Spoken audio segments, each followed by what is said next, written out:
kita itu dibikin tidak percaya diri. Nah, sehingga kita bisa menjudge makhluk yang lain itu tidak sempurna.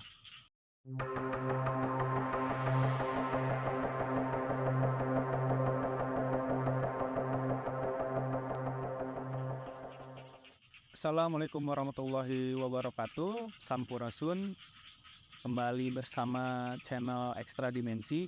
Untuk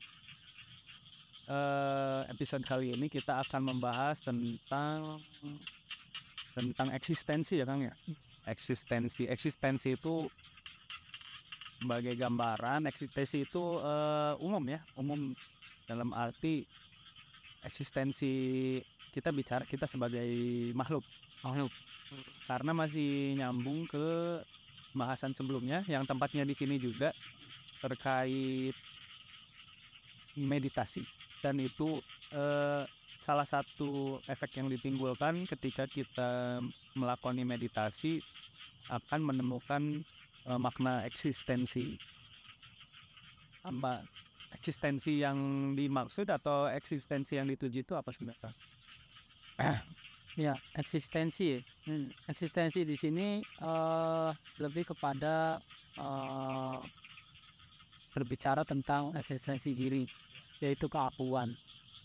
Seperti itu mungkin nanti berbicara tentang kenapa kita perlu pembahasannya menganggap diri kita ada, gitu kan? Menganggap diri kita ada. Sejatinya kan diri kita dan semua makhluk itu adalah ya sama, gitu kan. Tapi kemudian kita lebih menganggap diri kita adalah makhluk yang lebih bahasanya sempurna, sehingga kita bisa menjudge makhluk yang lain itu tidak sempurna. Mungkin itu. Berarti masuknya ke apa ya? Ke sombong nggak itu? Kalau tadi kita mengaku bahwa kita itu sempurna, apa cuman sebagai apa ya? Sebagai mengiyakan perkataan dari Maha Pencipta sendiri, bahwa ketika Dia menciptakan kita, Dia bilang bahwa kalianlah makhluk yang sempurna. Maksudnya makhluk yang sempurna ya bukan berarti melewati apa ya, yang Sang Maha itu ya. Iya, Atau ya cuman kesombongan aja gitu pada akhirnya. itu yang kemudian menurut kita Tuhan itu asik. Maksudnya asik tuh dia mengatakan bahwasanya kita makhluk sempurna, akhirnya memunculkan rasa ego, keakuan diri, sehingga para yang namanya manusia itu pengen tampak eksis, dan berbicara namanya kesempurnaan. Menurut kita pribadi jangan lupa bahwasanya kita itu sempurna itu atas dasar apa? Kan hanya materialnya saja yang sempurna. Iya. Katakanlah bangsa jin, bangsa malaikat, terus yang lainnya. Itu kan dikatakan bangsa jin tidak sempurna. Kenapa? Karena kan tanda kutip bangsa jin itu dia tidak memiliki jasad fisik. Dia tidak memiliki fisik. Dia adalah makhluk, kalau bahasa ada yang lain mengatakan kita ini manusia ini adalah makhluk rohani sekaligus makhluk jasmani. Ya. Gitu kan. Kalau bangsa jin ya tidak, rohani saja. Makanya mereka butuh eksis juga, gitu kan. Mereka butuh eksis juga, kemudian memunculkan penampakan yang kepada orang-orang kan, atau manusia-manusia yang lain. Tidak lain adalah untuk ya demi eksistensi ada, Demi diakui bahwasanya bangsa jin itu ada. Seperti itu. Soalnya yang saya tangkap dari dari penjabaran Kang Li yang pertama itu, jadi kita itu wajib mengakui bahwa kita ini makhluk yang sempurna dalam ranah makhluknya, tentu masih dilingkup makhluk, untuk sebagai bentuk upaya kita mengakui bahwa ada Sang Maha yang bisa menciptakan sesuatu yang sempurna gitu. Maksudnya sempurna itu dari segi itu ya, secara fisiknya dia punya, secara rohani juga punya, terus belum lagi kita bicara jiwa, akal ya, Akal, terus juga nafsu ya. nafsu. Kan kayak malaikat tidak punya nafsu, terus ada yang jin seolah-olah hanya punya nafsu, seolah-olah gitu, padahal sama juga makhluk berakal juga kan. Berakal sih. Jangan dikira ketika kita bicara akal, binatang tidak memiliki akal. Tapi kemudian banyak yang mengatakan binatang itu hanya insting. Sekarang sudah banyak kebuktian, sudah banyak penelitian yang mencoba penelitian, misalkan gimana caranya burung gagak ngambil makanannya yang ditaruh di dalam toples misalnya, Iya, atau monyet misalkan ditaruh di dalam toples juga sama cara ngebukanya dia kan. ada tes IQ-nya. Iya, berarti itu kan tidak hanya insting buat nyari makanan, tapi memang benar-benar dia juga dikasih apa Ya walaupun dengan kadar kadar tertentu. tertentu. Balik lagi, manusia diberikan akal, diberikan makhluk apa ya, rohani dan jiwa jasmani. Jangan dijadikan kemudian itu menjadi sifat sombong. Karena ingat, kalau misalkan kita itu dikuasai oleh sifat sombong, ya apa bedanya kita dengan bangsa jin atau iblis misalkan, kan seperti itu. Makanya yang membedakan manusia sendiri adalah bagaimana cara dia mengenal diri sendiri, sehingga eksistensi dia ada di alam dunia ini, dia sadari eksistensinya buat apa, dia ada itu untuk apa itu. Dan jangan lupa juga bahwasanya Tuhan itu sangat sangat sempurna mendesain sebuah skenario misalkan, gimana caranya seolah-olah kita itu ada Iya. gitu. Padahal kan sejatinya kita itu tidak. Maksudnya gimana? Sejatinya kan semua makhluk itu adalah manifestasi dari zatnya Allah. Ya masih nyambung di yang kita dulu yang bahas energi ya. Iya, seperti itu. Sejatinya kita ada alam dunia ini ada, seluruhnya ada, kan manifestasi dari zat sang pencipta gitu. Jadi di situ ya yang kemudian bagi orang-orang yang tersadarkan akan menemukan titik fase kesadaran bahwasanya dirinya itu sebenarnya tidak ada, dirinya hanya manifestasi dari zat sang maha pencipta itu. Sehingga dengan kesadaran dirinya, dengan mengenali dirinya, dia tidak akan memiliki rasa sombong dan tidak akan memiliki tanda kutip ya menganggap dirinya sempurna gitu kan, seperti itu. Karena kesempurnaan sendiri ya sejatinya hanya milik Tuhan Yang Maha Esa. Berarti gini ya, apa sih, satu sisi kita diberi kesempurnaan dalam arti tanpa mencari eksistensi pun, kita bicaranya di ranah makhluk ya, tanpa mencari eksistensi pun kita sudah eksis gitu, maksudnya kita sudah nampak, sudah terlihat oleh semua makhluk lain gitu. Bahkan para malaikat bisa melihat kita, dia bisa melihat kita loh, tingkah pola kita. Tapi di sisi lain justru eksistensi itu jadi kita keenakan gitu dengan yang terlena dengan eksistensi itu. Dan jangan lupa sebenarnya eksistensi manusia yang meninggikan egonya, inilah aku, inilah saya dan sebagainya macamnya, itu sangat dipengaruhi oleh faktor eksternal dia sebenarnya. Sejatinya kita butuh eksis di masyarakat, misalkan butuh ini ya sebenarnya kan tidak terlalu repot, tinggal kita menyadari diri kita itu siapa, terus fungsinya apa di masyarakat tersebut gitu kan, itu sudah cukup. Tapi kemudian banyak para manusia, banyak orang-orang yang kemudian membentuk dirinya itu berlebihan di luar dirinya gitu kan. Akhirnya terjadilah banyak tanda kutip apa ya bahasanya, kesombongan-kesombongan yang ada di diri manusia. Iya. Gitu kan, dan itu diajarkan. Apa ya, setiap generasi itu diajarkan. Yang kemudian yang kasihan kan generasi-generasi penerusnya Yang tidak tahu yang tidak tahu menahu. Awal-awal pengajaran-pengajaran itu kan di awal-awal biasanya. Iya.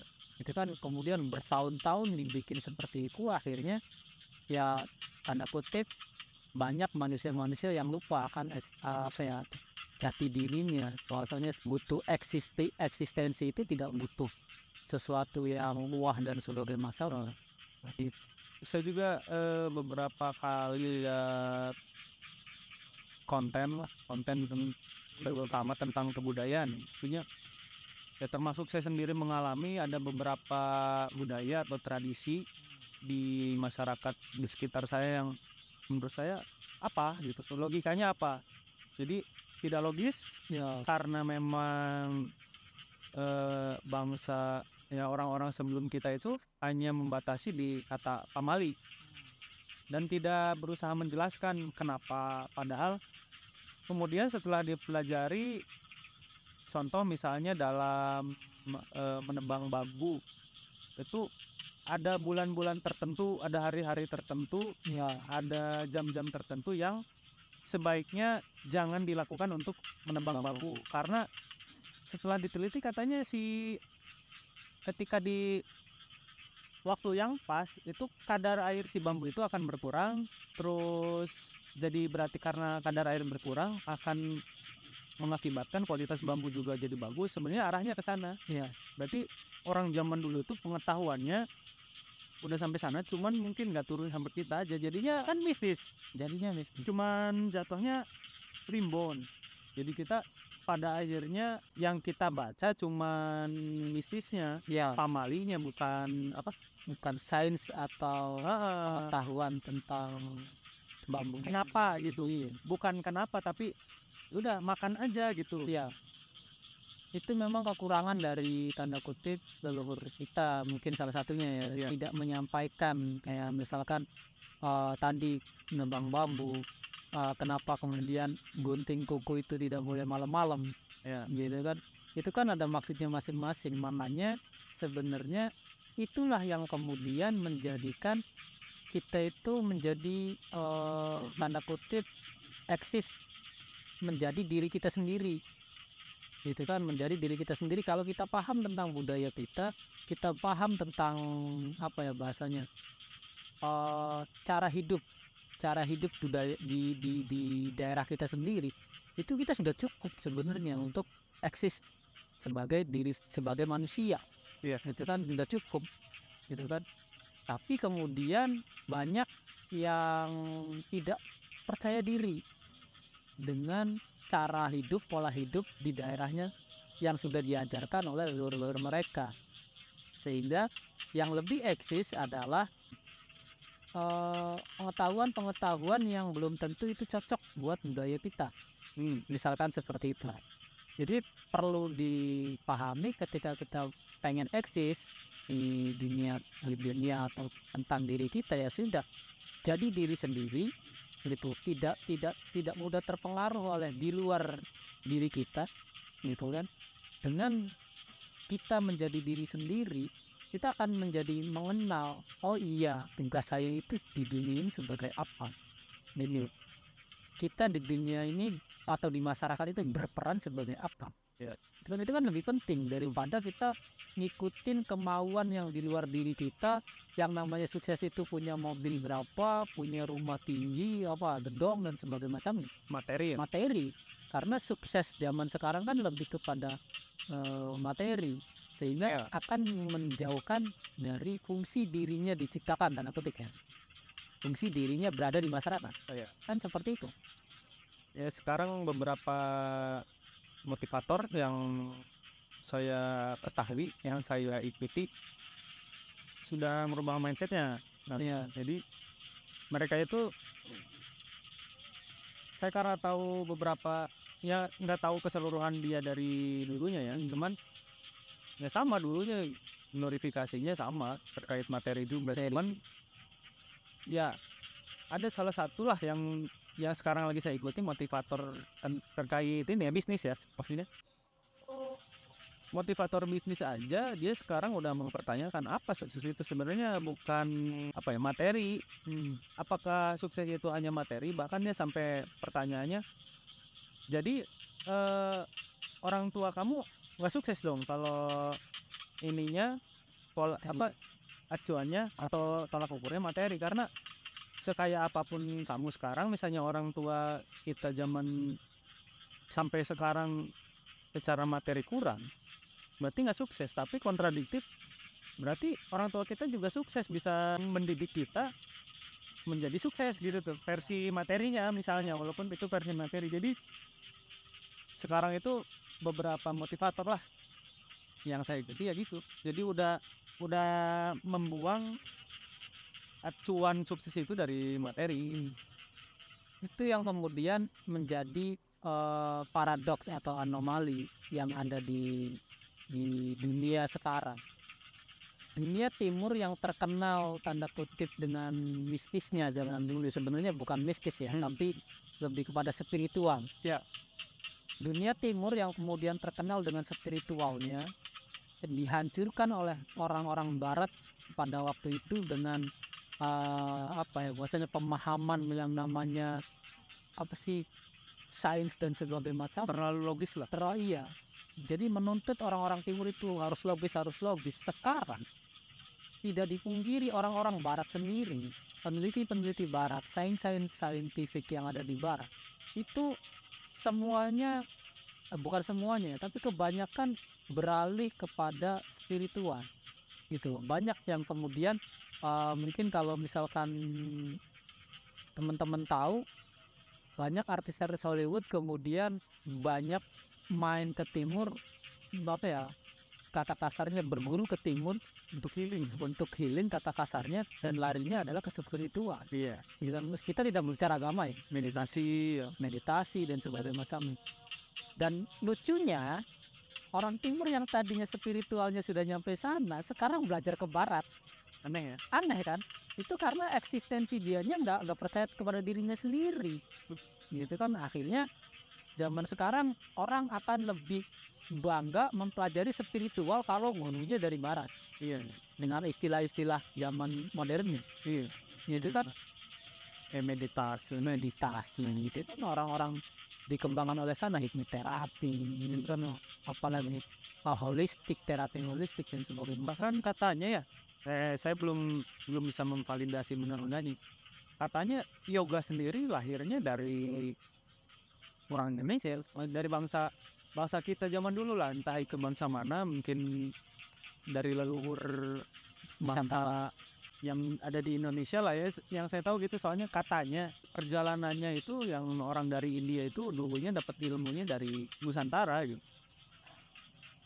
Emang itu kan ya, kadang-kadang klaim doang gitu. Iya, itu yang kemudian kalau kata salah satu budayawan di Indonesia adalah bentuk dari ketidakpercayaan terhadap eksistensi keilmuan Nusantara sendiri. Ya, sehingga karena terlalu berkembang di satu daerah, misalkan India, akhirnya mengklaim ya semuanya dari India. Itu kan kita tidak mau berbicara tentang di Nusantaranya sendiri karena tidak pede. Bisa balik lagi ke legalitas. Bisa jadi gini kali ya, kalau contoh sekarang ya kan, K-pop itu kan dari Korea. Ya, K-pop dari Korea. Karena banyak orang Indonesia yang seneng K-pop, jadi banyak yang mendalami, akhirnya ahli di per-K-popan. Terus mungkin suatu saat di Nusantara itu orang-orang itu udah budaya udah K-pop, tapi di sananya, di negara asalnya sendiri ditinggalkan. Mungkin nanti beribu tahun kemudian orang Korea itu belajar, wah ada K-pop di Indonesia ternyata. Ya itulah. Contohnya mungkin gitu ya. Bisa analoginya bisa seperti itu. Sangat-sangat mungkin seperti itu. Kembali lagi bahwasanya sejauh mana untuk menjaganya ya, sejauh mana kita percaya gitu loh, pede terhadap apa yang kita punya. Balik lagi menjadi kita bangga dengan diri sendiri gitu ya. Cara hidup, kultur di budaya kita gitu. Banyak contoh yang paling ini adalah tentang misalkan tentang dunia terapis misalkan. Banyak di Indonesia alternatif-alternatif yang kemudian itu terbukti lebih cepat menyembuhkan dibanding kedokteran misalkan. Yang kemarin modern yang kemarin rame siapa tuh? udah ada ya. Ida Dayak. Itu kan sudah banyak yang terbukti. Tapi kemudian apakah kita berani membedah atau mempelajari apa sih sebenarnya yang dilakukan oleh Ida Dayak ini? Itu kan keilmuan Nusantara gitu. Kalau bagi saya sih untuk membahas hal seperti itu karena kan itu isunya sensitif banget ya. Iya, Sensitif pasti. banget. Cuman saya pernah dapat omongan dari salah satu pemandu wisata di daerah Sunda Barat yang ngomongnya sih dalam bahasa Sunda, cuman kurang lebih gini.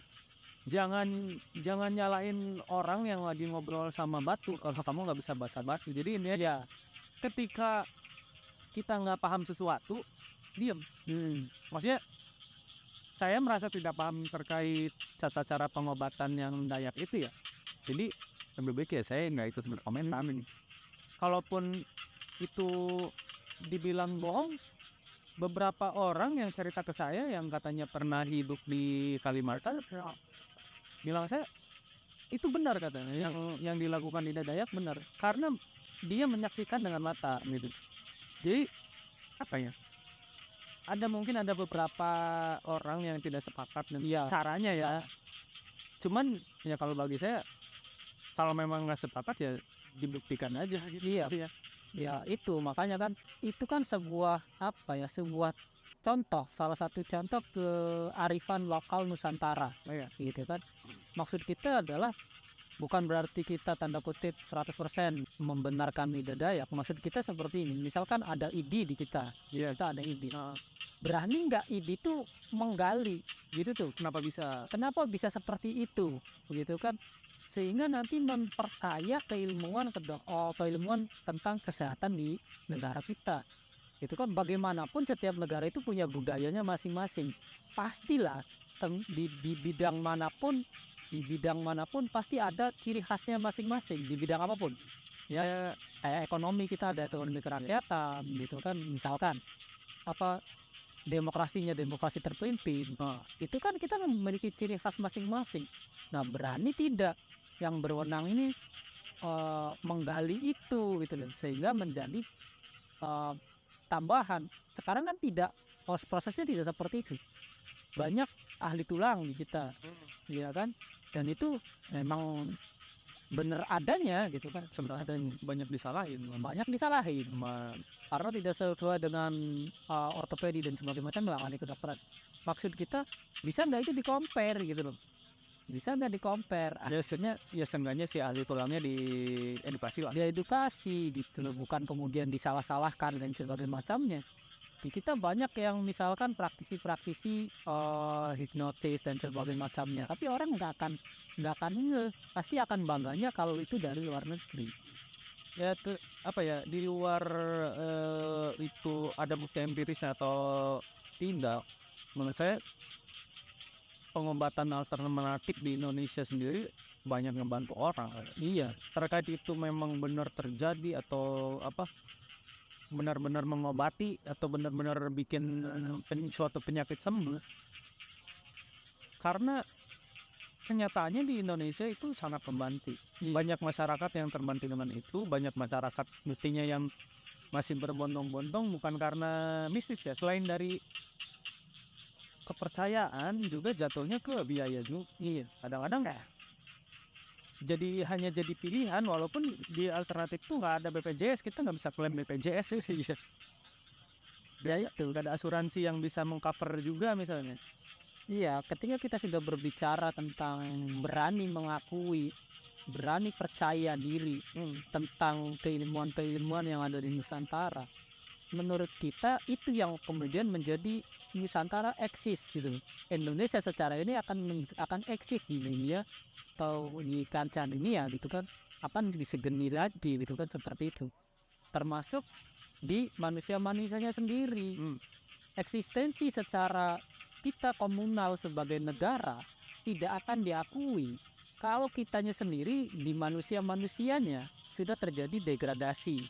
sudah jadi apa ya, downgrade terhadap percaya diri budayanya sendiri. Bahasa itu, bahasa pembelaannya kita itu dibikin tidak percaya diri. Nah, Bahasa ya pembelaannya, memang entah itu bener apa enggak ya gitu. Itu kan ranahnya di konspirasi. iya susah. Pasti butuh waktu. Salah satunya kenapa kemudian kita mau dibawa ke channel ini, salah satunya adalah ya kita tidak perlu muluk-muluk mengedukasi masyarakat Indonesia lah, tapi teman-teman terdekat aja dulu gitu loh.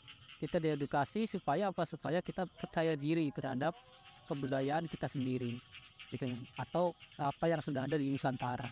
Mungkin stop dulu Kang, ada. Ya, terkait masih bicara tentang itu tadi, kita kan dibikin tidak percaya diri ya Kang ya. Iya, Cuman kalau menurut saya karena lokasi di sini untuk membuat konten tidak memungkinkan, mungkin lebih baiknya kita akan bahas di video selanjutnya. Karena kondisi kita mungkin akan tetap membahas eksistensi kita tuh dalam arti manusia sebagai makhluk. Nanti bisa dilanjutkan ke tema lain. Pokoknya masih nanggung nih sekarang, tapi karena situasi dan kondisi di sini tidak memungkinkan untuk dilanjut, terpaksa kita cukupkan sampai di sini. Terima kasih untuk teman-teman satu dimensi yang terus menonton konten kami. Kami masih mengharapkan kritik dan masukan, dan untuk diskusi di kolom komentar seperti biasa. Kami cukupkan untuk konten kali ini. Terima kasih. Wassalamualaikum warahmatullahi wabarakatuh. Sampurasun.